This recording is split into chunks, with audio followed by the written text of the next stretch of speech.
Okay. Well, it rained a lot today. So the ground is good and wet. Anyway, let's get into it. Groups of men that are almost never incel, inkwell. Do I still need to say inkwell? I don't know.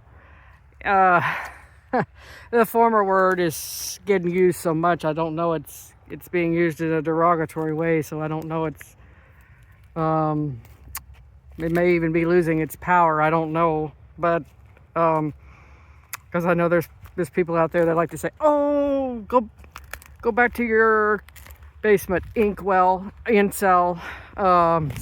But anyway, three archetypes of men that are almost never single, and this video is going to surprise you a little bit because none of them are going to be. I'm going to be not using the Chad word in this video. I know it's always, that seems to be the most overused trope, is it's always Chad. It's always the Chads. Or maybe, but these three groups, in my experience, they are almost never lonely. And they have these few things in common, and and it has almost literally fuck all to do with being a Chad, or even a Chad light for that matter. So let's jump right into this one. And before I start, I am a Gen Xer, so things might have been a little different for me. Now, it doesn't mean that I'm right and you're wrong. Everybody's experiences are different. But back in 2003, I was single as a dollar bill, and there was no incel, femcel subculture to be a part of. Wow, I'll tell you what, if there'd been a platform like this back then, I think it finally came out. I think I was just 3 years too early.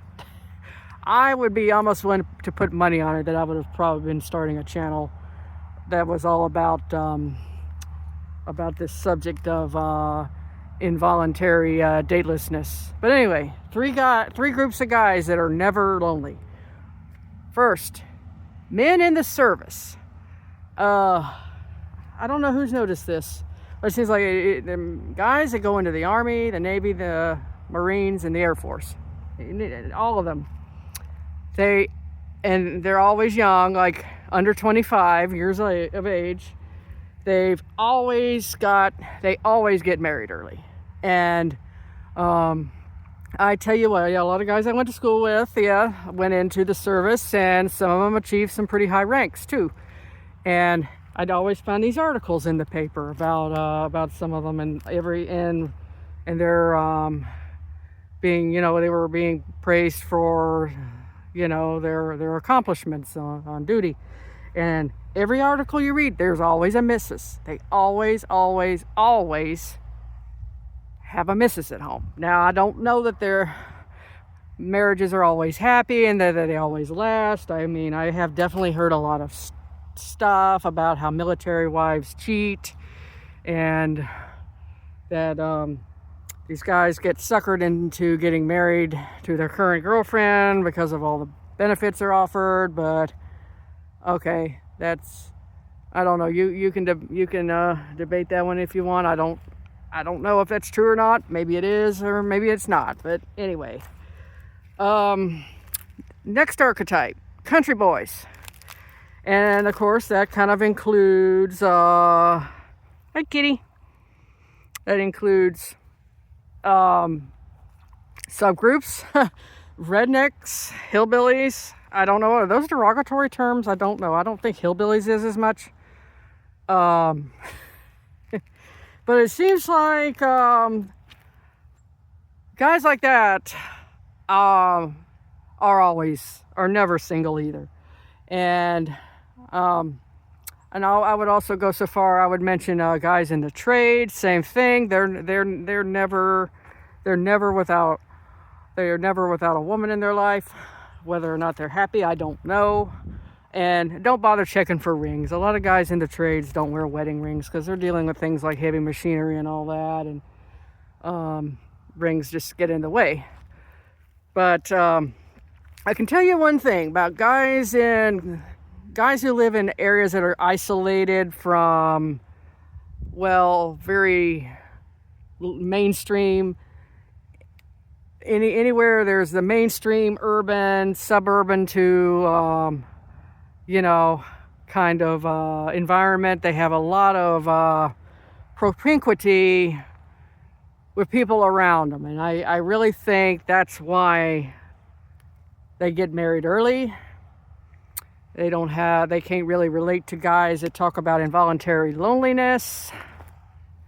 I'm highly convinced the one thing that's going the make or break thing for guys, whether or not they are lonely or whether they do have a lot of dealings with women in their lives. I think propinquity is where it's at. If in an environment, their environment has more to do with it than their looks. I really do think that. I mean,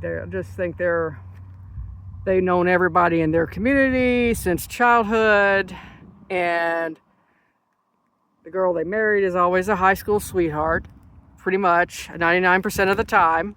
And I don't know like I said, I don't know if those marriages are happy, if both people are in them are faithful. I couldn't answer. I'm just talking about who's single and who's not. And that's what this video is. I'm not talking about who's happy or not. That'll be a topic for another day.